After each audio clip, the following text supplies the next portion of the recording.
يلا بينا نطبخ. بصوا بقى، هحط شويه زيت. تمام. زبده. بصل.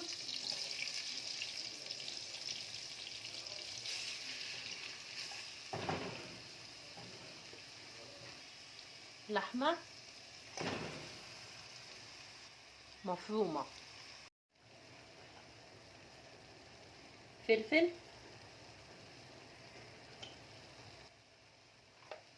ملح.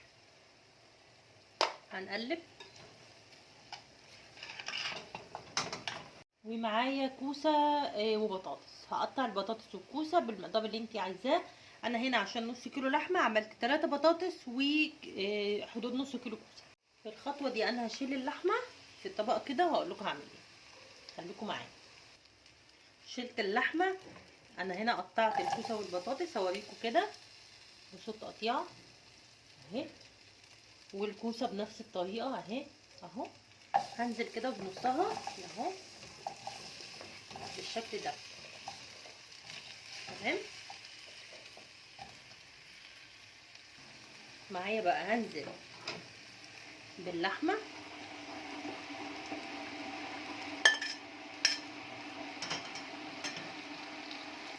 هحط كمان شرايح من الطماطم.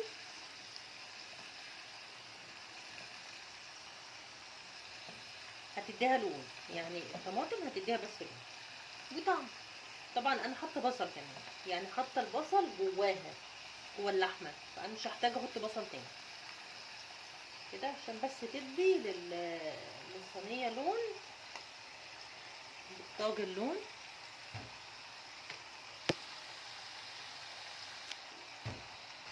وهنزل بقى ببقيه الكوسه والبطاطس الباقيين اهو. طبعا هي دلوقتي هتدبل وكل ده هيبقى قليل. وهحط تاني طماطم.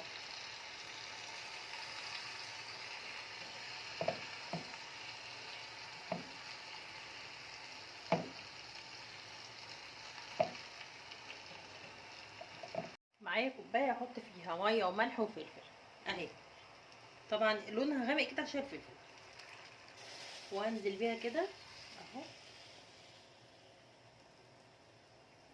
دلوقتي ايه انا هعمل بالفلفل، معلش انا اسفه لهذا المنظر اهو. سبتها بقى تغلي شويه كويس كده، وهحطها بقى في الفرن بعد ما الميه تنشف خالص. مكعب زبده وحبه زيت، ونزلت بالشعريه كده في الطاجن. كله النهارده الطبيخ في الطاجن. حمصتها كويس جدا، يعني هي اتحمرت لحد ما بقت اللون بتاعها الذهبي كده الحلو. وطبعا لازم كلها تبقى لون بعضها. بدأت انزل بكوباية رز زي ما انتوا شايفين كده، وهبتدي بقى انا غالية مية وحطها على جنب. هقلب. هحط فصين حبهان. عايزة تستغني عن خطوة الحبهان دي مفيش مشكلة خالص، يعني ما عندكيش ما تحطيش. قلبت كويس كده، وهنزل بقى بالمية المغلية وهسيبه خالص لحد ما يشرب المية بتاعته. وبعد ما يشرب المية بتاعته، هي الخطوات كده ورا بعض. يعني بعد ما يشرب المية بتاعته بدأت اوطي النار خالص وسبته خالص لحد لما يستوى. انا عايزه اقول لكم طريقه الرز دي بتطلع تحفه. والميه بتبقى مغليه، بتحطي كوبايه ميه على كوبايه الرز والشعريه اللي احنا عملناها. وعايزه اقول لكم كمان انا اول مره في حياتي اجرب الرز في الطاجن. طالع طعمه تحفه. تحفه بجد. خلاص كده الميه بتاعته بالنسبه لي اتظبطت. طبعا انتوا شايفين الميه بتتشرب بسرعه. لان فعلا الطاجن عامل كده في الرز، مخليه حتى الريحه مختلفه. طالع حلو جدا.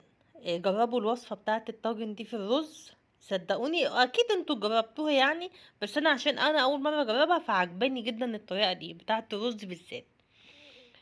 اصلا الطاجن الرز او الطواجن عامه بتغير طعم الاكل.